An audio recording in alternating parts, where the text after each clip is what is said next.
Welcome to Gigi Says What Now. For real, you guys, for real. Why do we have a tradition surrounding selling our teeth to a creature that may not have the best intentions with our, bones? So the traditions of the tooth fairy have stood the test of time and spans in one way or another across the globe.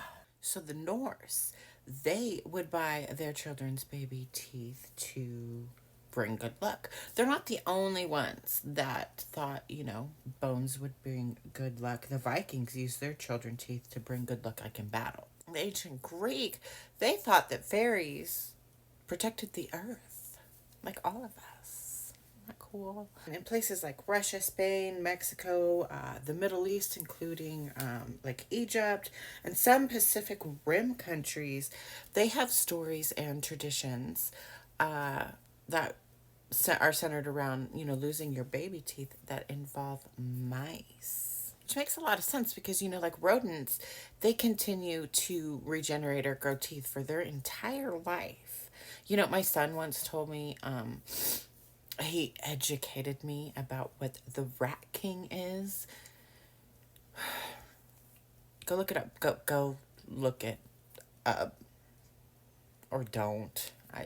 Some things you just don't need to know. But seriously, like, my question today is, why would we sell our teeth to the fae?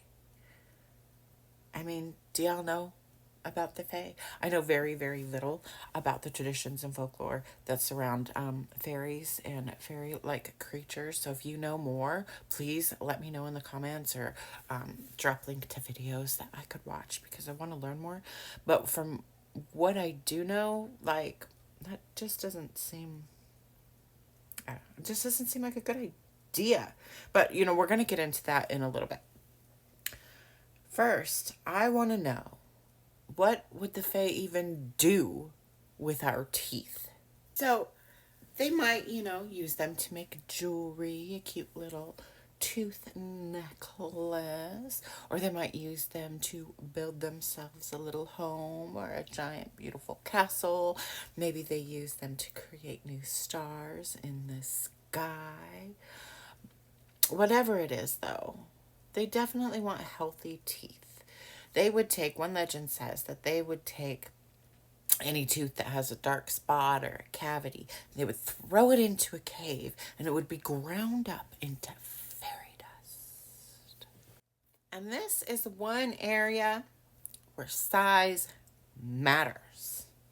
The bigger the tooth, the better. Like molars,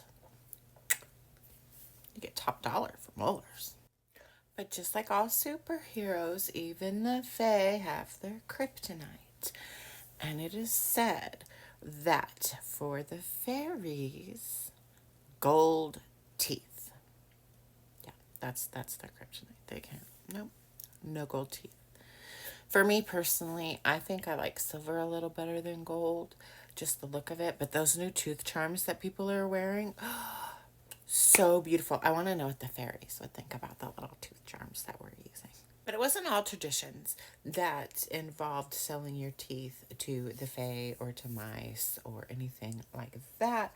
Some traditions in the past, people would bury their teeth, so they wouldn't be doomed to spend their entire afterlife looking for their lost teeth. Could you imagine? Could you imagine just all of eternity? Ethel, where's my teeth? And in the Middle Ages, it was believed by some that witches would use a baby's teeth to cast spells on your little babies. So it was tradition to burn or incinerate the teeth, which is, I should have looked this up. Like, I thought that, like, bones and teeth, like, they were really hard to burn. Like, what temperature do you have to burn them at? Google history is crazy. But no matter how much money those fae leave under your pillow or on your nightstand, don't ever, ever, ever thank them. Because, okay, listen, when you thank a fairy, it kind of implies that you owe them a favor, or that you're indebted to them. I mean, and what kind of favors would a fae even ask you? You know, they might ask you to sing or dance for them, or maybe just for the soul of your firstborn. And the fae have been known to take people. They do. They've been known, you know, because the fae have a really, really sweet tooth. We'll get into more of that in a second. But they've been known to take bakers to come cook for them, like a really good baker, to come bake for them little tarts and treats and stuff. And they also have been known to take children and adults to, you know, be their servants and their entertainers. And they would make them like a court jester, or they would, like I said, sing and dance and tell jokes and, you know, just be in servitude to the fae for eternity. Yeah. So that's why, you know, when you go into like the woods, if you see a fae circle, you don't ever, ever, ever want to disturb that circle. And maybe take some little treats with you, maybe some little candies, some little breads, you know, as an offering for the fae, and do not disturb their circle. If you do, they're going to think you're trespassing, and then they're going to punish you by a life in servitude. Yeah. Yeah, so just, and it's also said that, like, if you do enter a fae circle, you're opening yourself up to entering the fae realm, because they're going to take you into their realm for trespassing, right? And if you enter their realm, you may never make it back to the human lands again. I don't know. This day and age, that might be kind of nice. So in all honesty, though, like, encountering a fae, that can be a really, really tricky thing, because they can be little tricksters. You know, they like a good joke, and they like to play little pranks.